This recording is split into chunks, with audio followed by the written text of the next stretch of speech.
بسم اللہ الرحمن الرحیم نحمدہ ونصلی علی رسولہ الکریم اما بعد۔ احباب گرامی،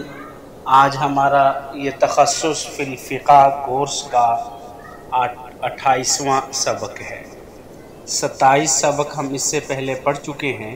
اور آج 28واں سبق ہے، اور آج کے سبق کا عنوان ہے مفتی کی شرائط، کہ مفتی کے لیے کون کون سی شرائط ہیں فتویٰ دینے کے لیے، کہ ایسے شخص کے لیے فتویٰ دینا جائز نہیں ہے جس نے ماہر اساتذہ سے علم فقہ حاصل نہ کیا ہو، بلکہ از خود ہی فقہی کتابوں کا مطالعہ کیا ہو۔ اسی طرح اس شخص کے لیے بھی فتویٰ دینا جائز نہیں ہے جس نے علم فقہ تو اساتذہ سے پڑھا ہو، جب تک اس کو ایسا ملکہ اور صلاحیت حاصل نہ ہو جائے جس کے ذریعے وہ احکام شرعیت کے اصول و قواعد اور علل کو جاننے لگے اور فتویٰ میں معتبر کتابوں کو غیر معتبر کتابوں سے جدا کر سکے۔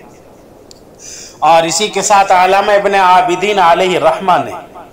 حضرت علامہ ابن حجر علیہ رحمہ کے حوالے سے مفتی کے لیے کچھ شرطیں ذکر کی ہیں۔ کہا کہ وہ بالغ ہو، فتویٰ دینے والا عاقل ہو،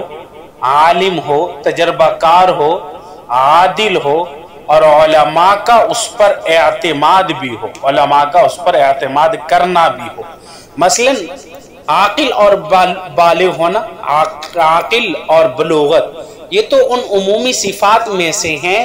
کسی بھی اہم کام کے انجام دہی کے لیے ان کا پایا جانا ضروری ہے، کہ جتنا بھی اہم کام ہے، معاملات ہیں، باقی ہیں، ان میں سے عقل کا ہونا بھی ضروری ہے اور بلوغت کا ہونا بھی، دین کے باقی معاملات میں بھی عقل کا بھی بلوغت کا ہونا ضروری ہے۔ مرد ہونا اور آزاد ہونا، یہ جو دو شرطیں ہیں، یہ فقہا کی تصریح کے مطابق مفتی کے لیے شرط نہیں۔ اس لیے اگر عورت اور غلام کے اندر بھی باقی شرائط فتویٰ دینے کی پائی جاتی ہیں تو ان کے لیے بھی فتویٰ دینا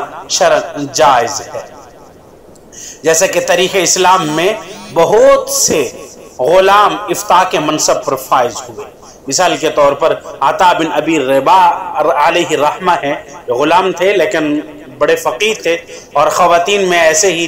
صاحب بدائع الصنائع، یہ فقہ کی مشہور کتاب ہے بدائع الصنائع، ان کی جو اہلیہ تھی حضرت فاطمہ علیہ الرحمہ، تو یہ بڑی فقیہ تھی، تو اس لیے فرمایا کہ فقہا کے ہاں مفتی کے لیے مرد کا ہونا اور آزاد کا ہونا یہ کوئی شرط نہیں ہے۔ اور ابن صلاح علیہ رحمہ فرماتے ہیں، یہ ان حضرات کی میں مزید یہ جو اکثر اسباق کے اندر ابن صلاح علیہ رحمہ اور باقی فقہا کے نام لیے جاتے ہیں، ان کا بھی تعارف انشاءاللہ تعالی مستقل سبق میں ہم پڑھیں گے۔ تو ابن صلاح علیہ رحمہ فرماتے ہیں کہ مفتی کے لیے آزاد ہونا اور مرد ہونا شرط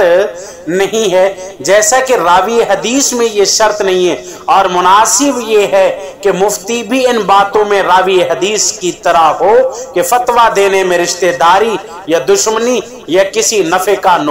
کا حصول یا نقصان کو دور کرنا، اس پر کسی قسم کا کوئی اثر انداز نہ ہو، نہ رشتہ داری کا کوئی اثر ہو فتویٰ دیتے وقت، نہ دشمنی کا کوئی اثر ہو، نہ نفع کا نہ نقصان کا کسی قسم کا کوئی اثر نہیں ہونا چاہیے، کیونکہ مفتی بھی ان لوگوں کے حکم میں ہے جو شریعت کے ایسے احکام بتاتے ہیں کہ جو کسی شخص کے ساتھ مخصوص نہیں ہے، تو وہ اس بات میں راوی حدیث کی طرح ہے کہ نہ گواہ کی طرح، اور مفتی کے فتویٰ میں دوسرے پر لازم کرنا نہیں پایا جاتا بخلاف قاضی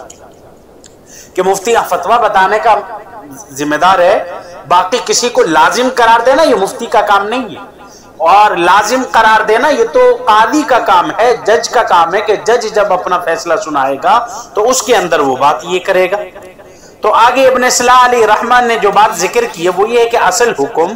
اصل حکم ہے، لیکن مفتی کو بھی چاہیے کہ وہ تہمت کی جگہوں سے بچتا رہے۔ اصل تو حکم یہی ہے، لیکن مفتی کو کم از کم یہی بات تو چاہیے نا کہ ایسی جگہ مثلا قریبی رشتہ داروں کے حق میں ایسا فتویٰ دینا جس سے کسی کا حق متاثر ہوتا ہو، سے جہاں تک ہو سکے بچتا رہے، اور جب کوئی ایسا موقع پیش آ جائے تو وہ فتویٰ دینے کی ذمہ داری کسی اور کو سونپ دے، اور مفتی اور قاضی کے درمیان جہاں دیگر فرق ہیں وہاں فرمایا کہ ایک یہی فرق بھی ہے کہ مفتی کو چاہیے کہ کسی رشتہ داری کا لحاظ نہ رکھے اور مفتی کے ذمہ اس فتوے کا لازم کرنا بھی نہیں ہے۔ اور باقی بات کہ جو علم کی شرط کہ مفتی عالم ہو، ظاہر بات ہے کہ فتویٰ تو وہی دے گا جو عالم ہوگا، عالم کے بغیر تو فتویٰ نہیں دے سکتا، جیسا کہ حدیث مبارکہ میں آتا ہے نا کہ آپ صلی اللہ علیہ وسلم نے فرمایا کہ من افتیا بغیر علم کان اسمہ کان من علی من افتاہ، فرمایا کہ جس شخص کو بغیر علم کے فتویٰ دیا گیا تو اس کا گناہ اسی شخص کو ملے گا جس نے اسے فتویٰ دیا ہے۔ ظاہر بات ہے کہ جب غلط فتویٰ دیں گے، بغیر علم کے فتویٰ دیں گے، بغیر تحقیق کے فتویٰ دیں گے، نہ مطالعہ کیا ہے، نہ جزیات کو ڈھونڈا ہے، محنت نہیں کی ہے، تو اب جو فتویٰ دیا گیا اس کا جو وبال ہوگا، اس کا جو گناہ ہوگا وہ اسی مفتی کے سر پر ہوگا۔ اور فتوے کا کام کرنے کے لیے علم کی شرط ایسی بدی بات ہے کہ جس کے لیے کوئی بہت سارے دلائل قائم کرنے کی بالکل ضرورت نہیں ہے، لیکن علم کا وہ مطلوبہ درجہ ہے کیا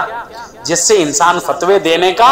اہل بن جاتا ہے۔ اس سلسلے میں اصولین نے تو بہت بڑی بحثیں کی ہیں اور متقدمین نے مفتی کے لیے مجتہد ہونے کی شرط عائد کی ہے کہ مفتی کو مجتہد ہونا چاہیے، یہ اس کے علم کے لیے بس کافی شرط ہے۔ یعنی بہت سے فقہا نے مفتی کی شرط میں سے یہ بات ذکر کی ہے کہ وہ خود مجتہد ہو، لہذا مقلد کے لیے یہ جائز نہیں ہے، جو مجتہد نہیں ہے بلکہ کیا ہے،